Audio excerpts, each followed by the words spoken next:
Many Canadians feel uneasy. They are worried about the direction in which the country is heading. The sense of optimism that once filled the air has been replaced by a growing sense of uncertainty and concern. People from all walks of life are expressing their dissatisfaction more openly than ever before. This unease is palpable in communities across the nation, from bustling urban centers to quiet rural towns. The conversations at dinner tables, in cafes and on social media all echo a common sentiment: something needs to change. They feel like Canada is at an important turning point. The decisions made today will shape the future for generations to come. This pivotal moment is marked by a series of challenges that require strong and decisive leadership. Economic uncertainties, environmental concerns, and social issues are all converging, creating a complex landscape that demands attention and action. Canadians are looking for a leader who can navigate these turbulent waters and steer the country towards a brighter future. A big part of this feeling is that people are unhappy with Prime Minister Justin Trudeau. His leadership, once seen as a beacon of hope and progress, is now viewed with skepticism and disappointment. Many feel that he has failed to deliver on his promises and that his policies have not addressed the pressing issues facing the nation. The discontent is not limited to any one group. It spans across different demographics and regions, reflecting a widespread sense of disillusionment. Quiet disapproval has become much louder. What was once a murmur of dissatisfaction has grown into a chorus of voices demanding change. Protests, public forums, and social media campaigns are all amplifying the call for a new direction. The growing unrest is a clear indication that Canadians are no longer willing to accept the status quo. They are actively seeking alternatives and are more engaged in the political process than ever before. People feel like Trudeau hasn't kept his promises and is out of touch with regular Canadians. The gap between the government's rhetoric and the reality on the ground has become too wide to ignore. Issues such as affordable housing, healthcare, and climate change remain unresolved, leaving many feeling abandoned and frustrated. The perception that Trudeau is disconnected from the everyday struggles of Canadians has eroded the trust and confidence that once buoyed his leadership. The excitement from when Trudeau became Prime Minister in 2015 is gone. The wave of enthusiasm that swept him into office has dissipated, replaced by a more sober and critical assessment of his tenure. The promises of a new era of transparency, inclusivity, and progressive change have not materialized in the way many had hoped. The contrast between the hopeful beginnings and the current state of affairs is stark, highlighting the gap between expectations and reality. Back then, people were hopeful. They believed in the possibility of a better future and were eager to be part of the change. The sense of unity and collective purpose was strong, and there was a genuine belief that positive transformation was within reach. This optimism was not just about policy changes but also about a renewed sense of national identity and pride. Canadians felt that they were on the cusp of something great and that their voices and aspirations were being heard. Now, they realize Canada has serious problems, and many think Trudeau can't fix them. The challenges facing the nation are complex and multifaceted, requiring innovative solutions and bold leadership. The initial hope has given way to a more pragmatic and critical outlook. Canadians are demanding accountability and results, and they are increasingly skeptical of Trudeau's ability to deliver. The sense of urgency is growing, and there is a widespread call for a new approach to address the pressing issues of our time. We need to show why a new leader is important for Canada. The future of the nation depends on the choices we make today. A new leader can bring fresh perspectives, renewed energy, and a commitment to addressing the needs and aspirations of all Canadians. The call for change is not just about replacing one individual, but about embracing a new vision for the country.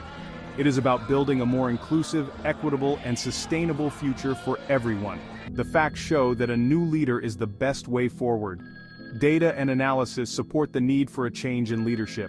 The evidence points to the benefits of new ideas and approaches in tackling the challenges we face. Canadians deserve a leader who can inspire confidence, foster unity, and drive meaningful progress. The time for change is now, and the path to a better future begins with choosing the right leader to guide us there. It's not just a few people who are unhappy with Trudeau. Across the country, a growing number of Canadians are expressing their dissatisfaction with his leadership. From coast to coast, the sentiment is clear. Many believe that Trudeau has not lived up to their expectations. polls show that Canadians are losing faith in him. Various surveys conducted by different organizations reveal a consistent trend of declining approval ratings. This isn't just a minor dip, it's a significant drop that indicates a widespread loss of confidence. Many different polls show the same thing. Whether it's from national polling agencies or independent research groups, the data points to the same conclusion. Trudeau's popularity is waning. Analysts have been poring over these numbers trying to understand the underlying reasons for this shift. An Abacus data poll from October 2024 showed that 68% of Canadians want Trudeau to quit or not run again. This is a stark contrast to the early days of his leadership when he enjoyed widespread support and optimism from the public. Only 20% of Canadians want him to stay, way less than before. This low approval rating is a clear indicator of the growing discontent among the populace. Interviews with everyday Canadians reveal a sense of disappointment and frustration with the current administration. The Angus Reid Institute said in December 2024 that only 28% of people approve of Trudeau. This is one of the lowest approval ratings for a sitting prime minister in recent history, highlighting the challenges Trudeau faces in regaining public trust. That's the lowest it's ever been. Historical data shows a steady decline in approval ratings over the years, with the current numbers being the lowest recorded. This downward trend is a cause for concern for Trudeau and his team. Another poll by Ipsos in September 2024 showed 67% of Canadians disapprove of Trudeau. Only 33% approve. This high disapproval rating is a significant indicator of the public's dissatisfaction with his policies and leadership style. These polls show that Canadians are losing faith in Trudeau. The consistent results across various polling agencies underscore a critical issue. The Prime Minister's ability to connect with and address the concerns of the Canadian people is in serious question. As the numbers continue to reflect a grim picture, the future of Trudeau's leadership remains uncertain. It's not just regular Canadians who want Trudeau to leave. Across the country there is a growing sentiment of dissatisfaction. People from all walks of life, from urban centers to rural communities, are voicing their concerns. They feel that the current leadership is not addressing their needs and aspirations.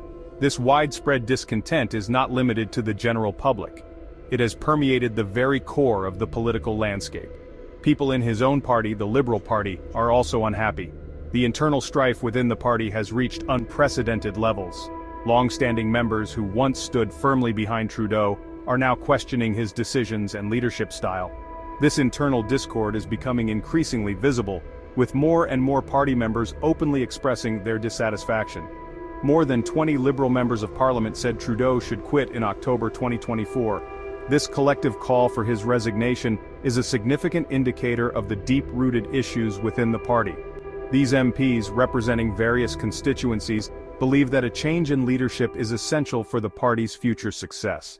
Their voices are not just a whisper in the corridors of power, but a loud and clear message that resonates across the political spectrum. This is a big deal, and shows that even people close to Trudeau don't trust him anymore.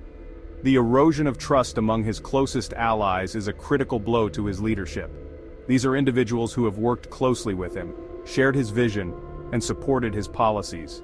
Their growing discontent highlights the severity of the situation and the challenges Trudeau faces in maintaining his grip on power.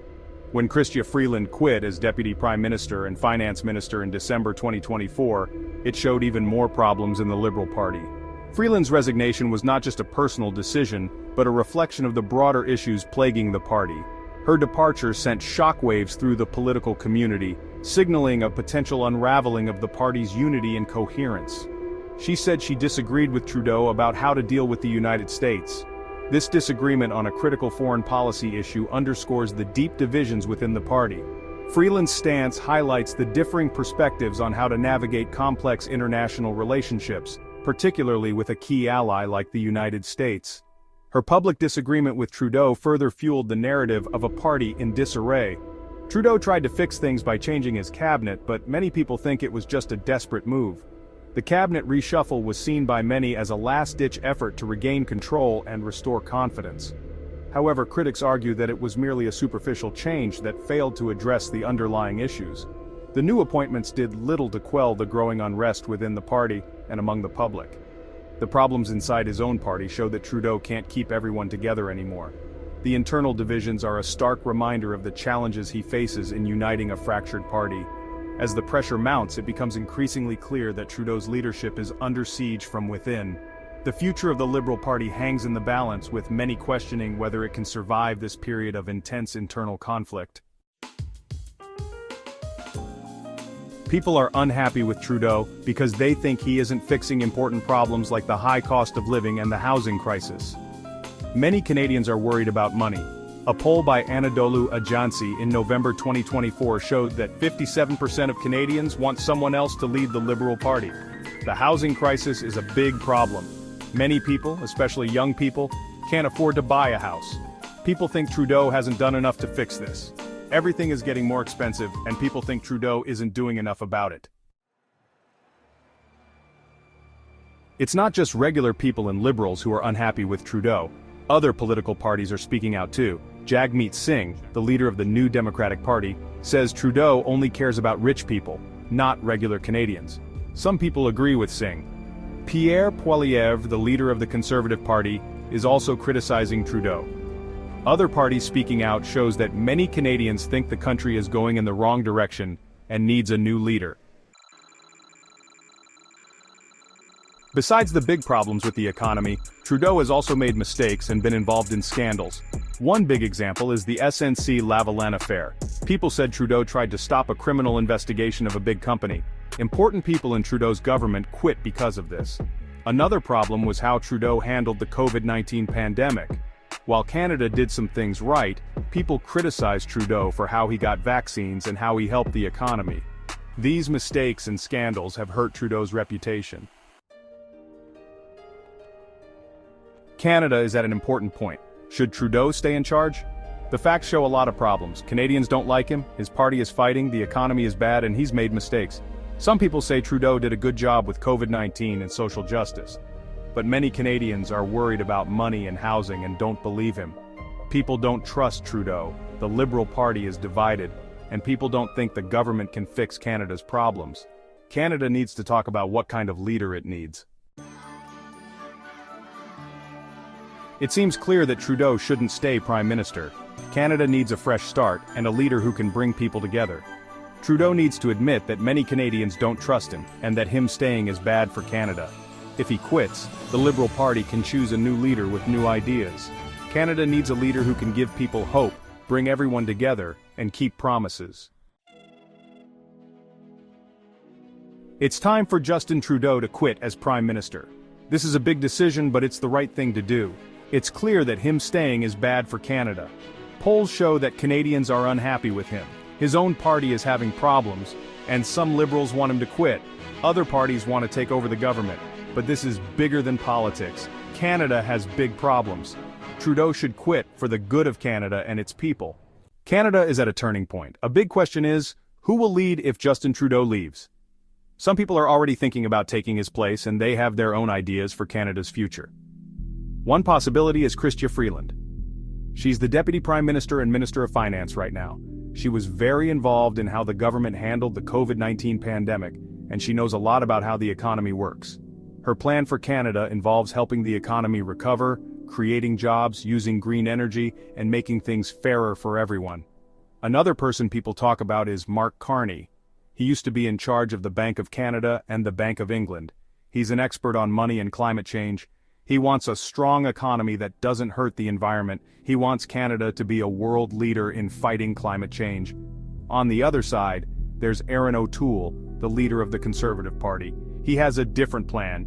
He wants the government to be careful with money, pay down debt, and help small businesses. He also wants to improve national security and how we handle immigration. He's trying to get more Canadians to support him. Jagmeet Singh, the leader of the New Democratic Party, has another idea. He focuses on improving healthcare, making housing more affordable, and helping people who don't earn a lot of money. He wants a Canada that is fair, and where everyone has a chance to do well. Each of these leaders has different ideas. Things are changing in Canada, and we need to think about who can lead us through these tough times and make things better. It's up to Canadians to decide. The next leader needs to fix the problems Canada is facing and make people trust the government again. This is a very important time, and the decisions we make now will affect Canada for many years.